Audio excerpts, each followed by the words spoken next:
¿Y si Drácula no fuera una novela, sino un informe encubierto? En un archivo sellado encontré páginas arrancadas del manuscrito de 1897, cartas manchadas con cera negra y un mapa de Whitby marcado con un símbolo, un círculo pálido. Abajo, una orden: no lo nombres, porque cada vez que alguien intenta contarlo, alguien muere o desaparece. Yo lo nombré a solas. Desde entonces, no puedo dormir ya.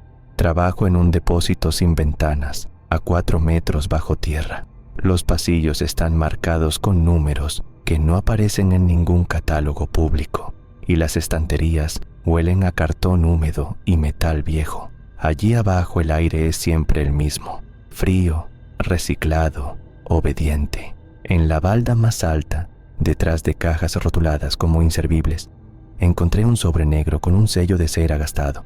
No tenía remitente, solo una clave, escrita con una caligrafía nerviosa: expediente, Bouache 1890, anexo 1897, clasificación: no citar, no digitalizar, no pronunciar. Al abrirlo cayeron 3 cosas sobre la mesa.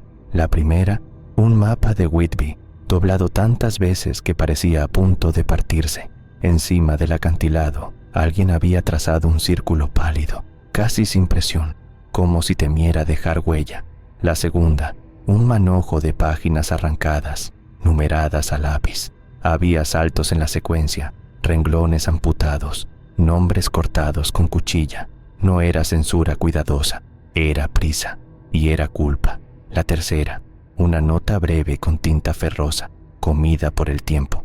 Si lo cuentas como novela, sobrevive. Si lo cuentas como verdad, te borra. El reverso del sobre tenía un sello seco del Ministerio del Interior, fechado el 3 de noviembre de 1891. El registro público afirma que aquel día en Whitby no pasó nada, solo lluvia y pesca. Pero el anexo menciona 4 cuerpos hallados en la playa, sin una gota de sangre, y una orden: atribuirlo a tormenta, borrar testigos, quemar diarios. En una esquina, a lápiz, alguien dejó instrucciones que no deberían existir en un archivo. Si aparece el círculo, no mires el espejo. Si sientes calor en la nuca, apaga la luz. No reces en voz alta. Me temblaron las manos porque yo ya había visto documentos así, y porque hace 6 años firmé un informe para cerrar un caso por falta de pruebas. No lo hice por maldad. Lo hice para proteger a alguien, para protegerme. Pensé que, si enterraba la verdad lo bastante hondo, se quedaría quieta. La verdad no se queda quieta, se pudre, y cuando se pudre, busca aire. En las páginas alguien había subrayado una frase en inglés, casi ilegible: not blood, remorse. No sangre, remordimiento. En el techo, el neón parpadeó 2 veces. Estaba solo, pero juraría que alguien respiró a mi espalda, sin prisa. Muy cerca volví a la última hoja. Estaba en blanco, hasta que, delante de mis ojos, una línea oscura empezó a brotar como una vena bajo la piel. Lo nombraste anoche, ahora te toca leer. El expediente decía PLUIH 1890, pero las páginas arrancadas no empezaban allí. La numeración a lápiz retrocedía: 17, 16, 15, hasta una hoja sin fecha, solo un lugar, Targoviste, y un año escrito con tinta más oscura, como si hubiera sido añadido después, 1462. En la escuela te dicen que Vlad Treso fue un príncipe brutal que empalaba enemigos para sembrar terror.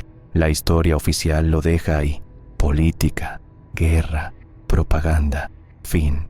Pero el anexo no hablaba de empalamientos, hablaba de silencio.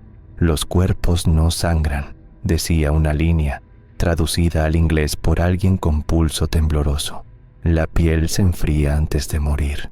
Los ojos quedan abiertos, como si hubieran visto una forma que no cabe en palabras. Debajo, un sello eclesiástico y una nota marginal: registro nocturno, entrada 4. No leer en voz alta. Yo intenté hacer lo que siempre hago: ordenar, buscar causa. La culpa te enseña a clasificar el horror para que parezca manejable, pero la hoja siguiente era un inventario, y eso es lo que me rompió. 3 monjes desaparecidos en el camino al monasterio, 2 soldados hallados al amanecer, sin heridas, una carreta vacía, con huellas alrededor, huellas de alguien que caminaba descalzo sobre escarcha, y, repetido en cada ítem, el mismo símbolo, el círculo pálido, dibujado como una marca de verificación. Al margen, alguien escribió: Vlad no es el monstruo, Vlad lo persigue. Y luego, la culpa abre la puerta, la sangre solo lo entretiene. En el archivo estatal, la crónica de la corte afirma que esa misma semana Vlad estaba al norte, negociando un tributo. Sin embargo, el registro nocturno lo sitúa frente a una puerta de piedra, escuchando algo al otro lado. No lo deja entrar, anota el escriba. Lo contiene, y debajo, falló una vez, y esa vez murió alguien. Hoy me reí, una risa corta, seca, de archivista cansado, porque sonaba a leyenda, a exageración, a literatura, hasta que vi mi propio apellido en el pie de página, en latín mal copiado. Custodes, custodios, como si mi familia hubiera sido asignada a guardar aquellos siglos antes de que yo naciera. En la última línea, otra mano añadió una pregunta. ¿Y si el conde fue inventado para que nadie preguntara por el verdadero nombre? Al final de la hoja había una mancha circular, pálida como un beso frío. Toqué el papel. No estaba húmedo, estaba helado. Levanté la vista hacia el monitor apagado, y en el cristal negro, detrás de mi reflejo, vi una sombra que no copiaba mis movimientos. La siguiente página no era una crónica, era una regla. Estaba escrita como se escriben las reglas que nacen de una tragedia, sin adornos, sin fe, con la urgencia de quien ha visto demasiado. Registro nocturno. Se abre solo después del toque de completas. No se lee en voz alta, no se copia completo, no se pronuncia el nombre. La tinta cambiaba de color en ciertos renglones, como si distintas manos hubieran peleado por controlar el relato.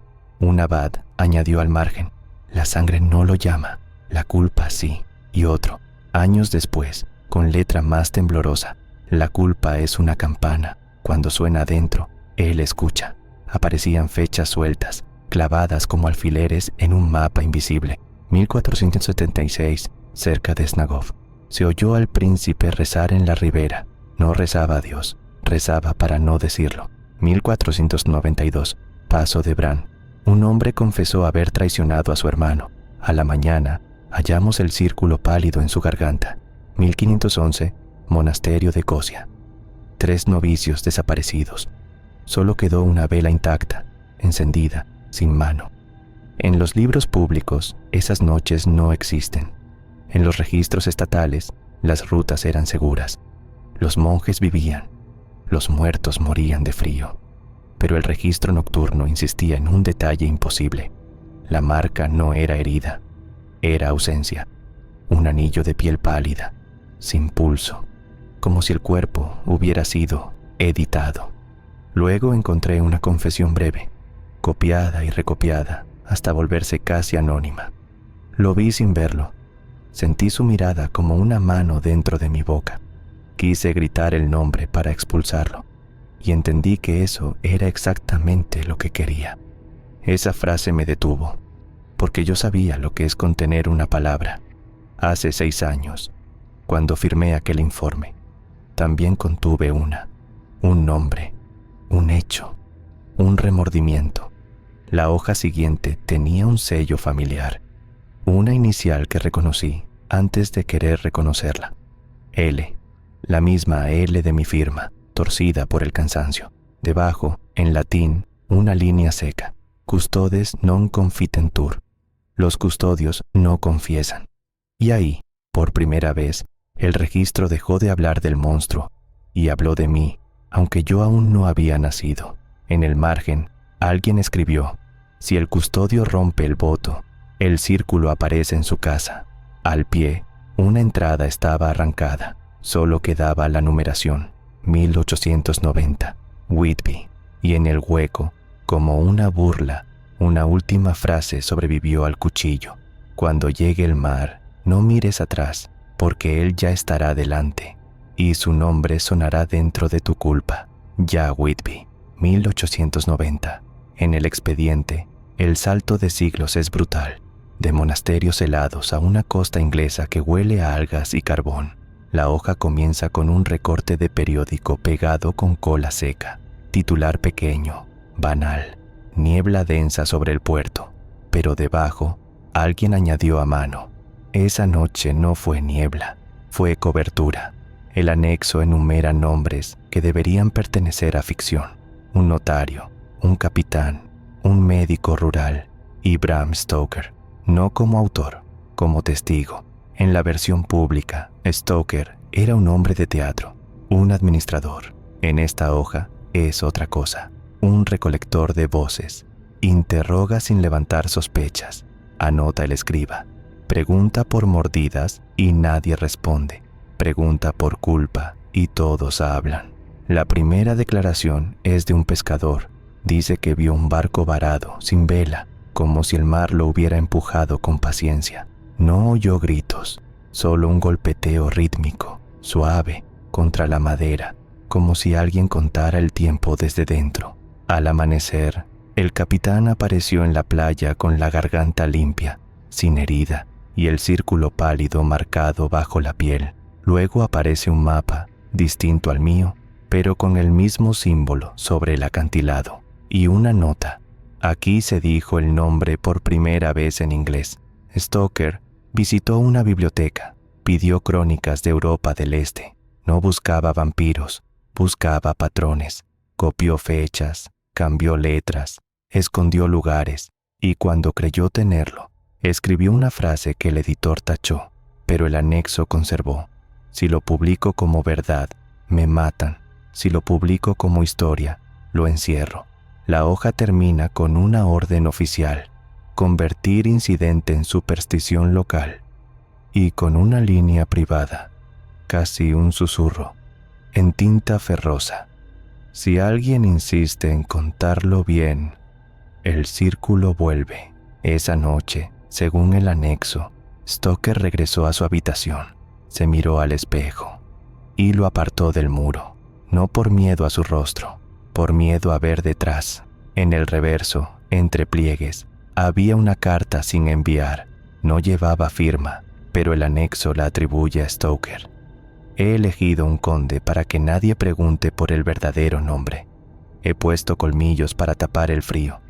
No busca sangre primero, busca lo que uno no se perdona. Abajo, un sello de cera, una inicial L, idéntica a la mía, y una última línea: cuando el custodio mienta para proteger, el mar devuelve la página arrancada. Al levantar la vista, el vidrio de mi pantalla reflejó el círculo pálido donde debería estar mi garganta. 1897, Londres. El libro sale a la calle como novela, pero el anexo lo trata como un operativo. Publicación autorizada, dice el sello. Versión segura.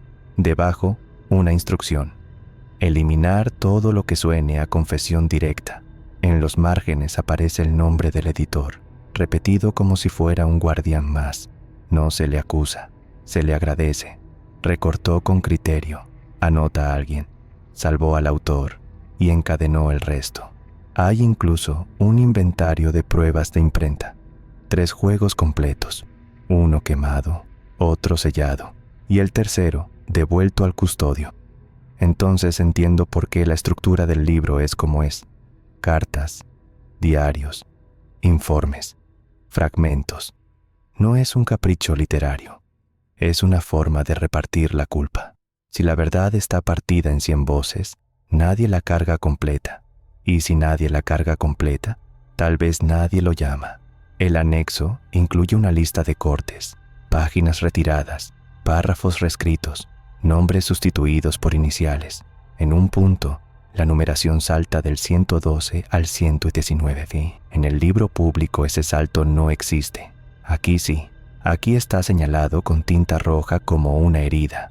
Al lado, una advertencia: la escena de Whitby, completa, activa el círculo, y otra, más corta, no describir el frío. Entre los recortes hay una copia borrosa de un prefacio que nunca llegó a imprenta. No habla de vampiros, habla de testigos, de un fenómeno que se alimenta de lo no dicho, y deja una frase que me seca la boca. Si usted siente que esta historia le pertenece, es porque ya ha sido elegido. También hay una carta de un lector temprano, fechada el 19 de junio de 1897. Son 2 líneas y después un tachón grueso. Lo reconocí, no por los colmillos, por el remordimiento. Dígale a Stoker que deje de escribirlo. Anoche lo oí en el pasillo. Al final del documento, una nota del propio Stoker, escrita como para sí mismo. He puesto un conde donde había un nombre. He puesto colmillos donde había frío. Si lo leen como ficción, quizá sobrevivan. Cierro el sobre y me quedo un segundo sin respirar. Yo fui quien, hace años, firmó un permiso de acceso temporal. Creí que era solo papel. Ahora el papel me devuelve la mirada. Y lo hice para no confesar nada, porque en la mesa, junto a mi mano, aparece una marca circular que no estaba antes. No tinta, no polvo, piel, el círculo pálido. Y en la esquina de la página 119, donde debería haber un pie de imprenta, alguien añadió una frase nueva, fresca, imposible. Gracias por ayudar a reconstruirme. La novela se volvió un éxito, y con el éxito llegó el ruido. El anexo lo llama capa de humo. Cuanto más gente hablaba del conde, menos atención recibían los detalles que no encajaban. Pero en el archivo, detrás de los recortes publicitarios, empezaron a acumularse cartas sin sello, notas dobladas en 4, telegramas que nunca pasaron por central. Lo leí de un tirón, escribió una mujer desde York. A mitad del capítulo de Whitby, mi marido se levantó y apagó todas las luces. Dijo que alguien respiraba en el pasillo. No volvió a hablar. Al tercer día apareció el círculo en su cuello. Otra, de Glasgow. Creí que era sugestión, hasta que me desperté con la boca llena de ceniza, como si hubiera pronunciado una palabra prohibida dormida. No eran historias de lectores asustados, eran informes disfrazados, y cada uno tenía el mismo pie, una fecha, una dirección y un símbolo casi imperceptible, como trazado con hielo. El anexo marca 1898 como año de corrección. Stoker, según estas páginas, intentó arreglar lo que había hecho, no publicando más, sino retirando rastros. Pidió devolver ejemplares de la primera tirada, ofreció dinero, suplicó, y cuando no funcionó, escribió una carta que nadie debía ver. Está aquí, en una copia carbonizada, reconstruida letra a letra. He cambiado un nombre por un conde. He puesto dientes donde había culpa. Si vuelvo a decirlo, lo traigo. Si me callo, lo dejo suelto. Debajo hay una nota del custodio de entonces. No confiesa, aún no. Pero la culpa no se administra como un archivo. Se filtra, y el anexo registra lo que ocurrió después. Un crítico literario hallado sin sangre en una pensión. Un impresor que quemó planchas y desapareció esa misma noche. Un sacerdote que intentó bendecir el libro y acabó escribiendo el círculo en la pared, con su propia saliva. Lo peor es que el patrón se vuelve íntimo. Ya no aparece solo en costas o caminos. Aparece en casas, en camas, en espejos tapados con telas. Recuerdo el expediente de hace 6 años. Una chica sin pulso, un hospital callado, y mi firma al final. Me dije que era misericordia, era miedo, y lo sé bien. Yo cierro la carpeta y me doy cuenta de algo. Todas las cartas terminan igual, no con una amenaza, con una pregunta. ¿A quién intentabas proteger cuando mentiste? La tinta del expediente se oscurece, y en la hoja siguiente, donde debería venir 1899, solo hay una línea nueva, fresca, como si acabara de salir de mi garganta. Ahora escribe tu respuesta. El anexo posterior a 1898 no habla de literatura, habla de cine, de radio, de escenarios, como si alguien hubiera entendido algo esencial. Cuando una historia se vuelve espectáculo, la gente deja de buscar pruebas, se ríe, se asusta, compra una entrada y vuelve a casa convencida de que todo es mentira. La carpeta se titula Distribución controlada, 1930. Dentro hay memorandos con sellos que no reconocí, pero cuyo tono sí. Burocracia hecha para matar la curiosidad. Permitir adaptaciones, ordena uno. Aumentar el folclore, reducir la precisión. Y luego, en la línea siguiente, como una contradicción cuidadosamente escrita, conservar la firma, el círculo pálido. Hay notas sobre rodajes donde aparece un asesor sin nombre. Se menciona que corrigió acentos, cambió vestuarios, exigió niebla, pero lo raro no es eso. Lo raro es lo que no cambia: el frío, la distancia, la manera en que el depredador no entra, sino que espera a que lo inviten. Y, en una escena específica, un plano de un espejo donde, por una fracción, se ve el círculo pálido en el cuello de un personaje, aunque el guión oficial niega que exista. Alguien subrayó: debe estar. Si no está, vuelve sin control. Sigo leyendo y encuentro un documento que me enferma. Una lista de detalles autorizados y detalles prohibidos. Autorizados: colmillos, capa, castillo, ataúd. Prohibidos: el nombre, la confesión, la culpa explícita, el registro nocturno completo. Abajo con tinta roja: nunca mostrar la página arrancada. En 1973 hay una nota interna. La audiencia empieza a notar el patrón del círculo, introducirlo como símbolo estético, que lo adopten, que lo reproduzcan. Cuando lo dibujen por diversión, nadie lo tomará en serio. Cierro los ojos, me acuerdo de mi firma en aquel informe, de cómo elegí palabras que sonaban limpias para no decir lo sucio.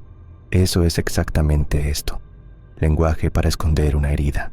En la última bolsa de evidencia hay algo distinto: una tira de celuloide, vieja, cortada a mano. Junto a ella, un post-it amarillento: fotograma 418, no detenerse aquí. Por supuesto que me detuve. El fotograma muestra un rostro en primer plano, iluminado desde abajo. En el reflejo del ojo, no del espejo, del ojo, hay un círculo pálido perfecto, y en su interior, como una mancha más oscura, un punto, un centro, un lugar para mirar. Entonces, el archivo hace lo que ya ha hecho antes: me devuelve mi culpa convertida en instrucción, porque detrás de la tira alguien pegó una nota reciente, escrita con la misma tinta viva que apareció en mi hoja en blanco.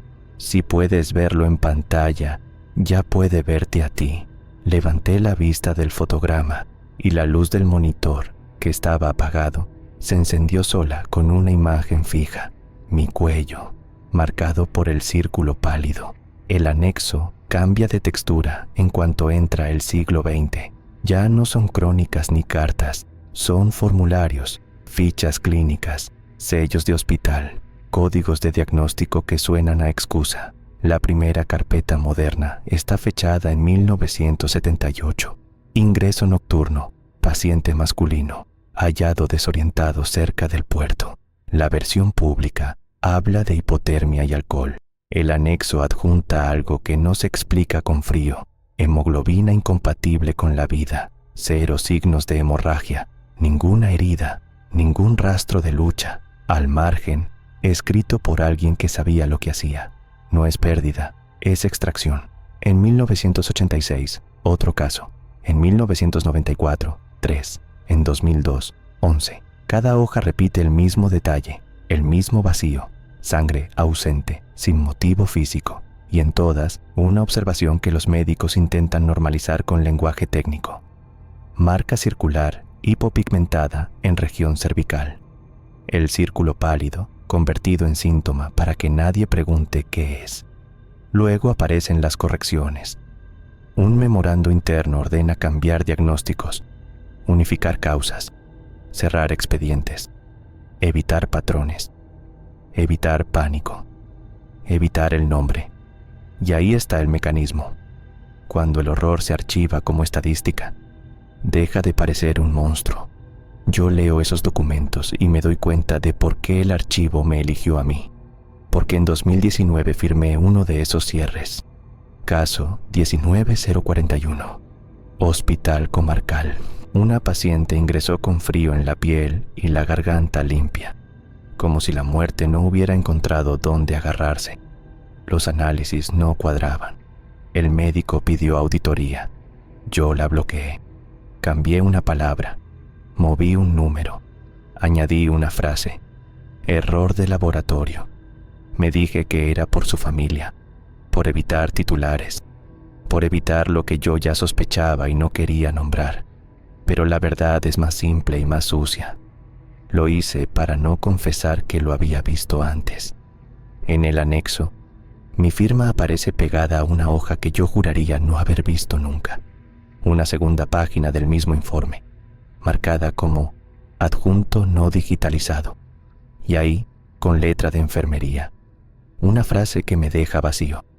Paciente susurra que no duele. Dice que es culpa. Dice que lo llamó cuando se perdonó por un segundo.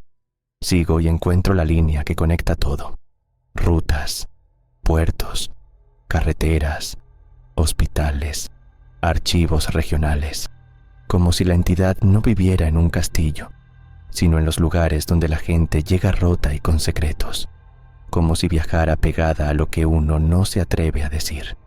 Y entonces, en la esquina de mi mesa, el sobre negro se abre 1 milímetro, solo.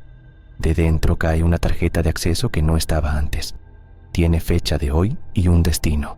Sala de digitalización, turno noche.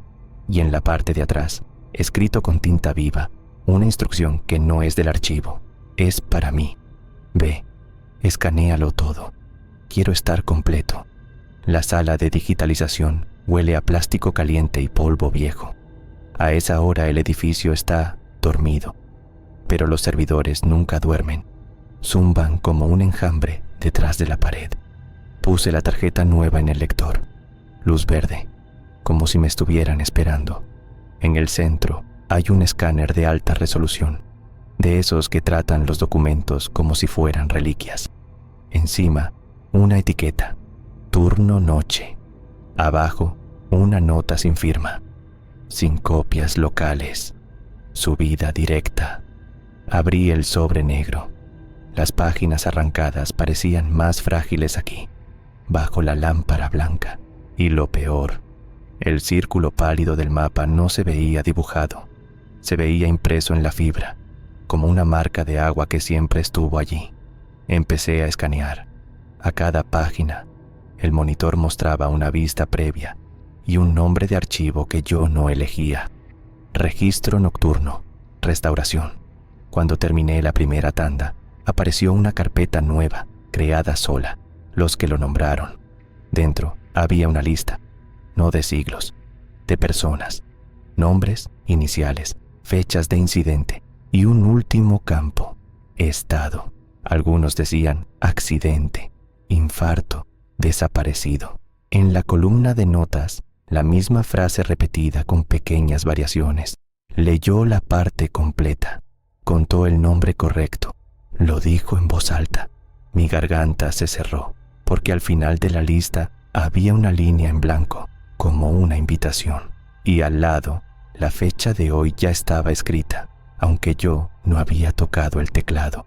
Me dije que era una broma, un truco, pero el sistema abrió otra ventana, como si quisiera demostrarme que no necesitaba mi fe. Era un panel de actividad, búsquedas, reproducciones, comentarios, miles, la palabra Drácula repetida como un latido y, enterrado entre sinónimos y memes, el nombre recortado que el archivo había intentado ocultar.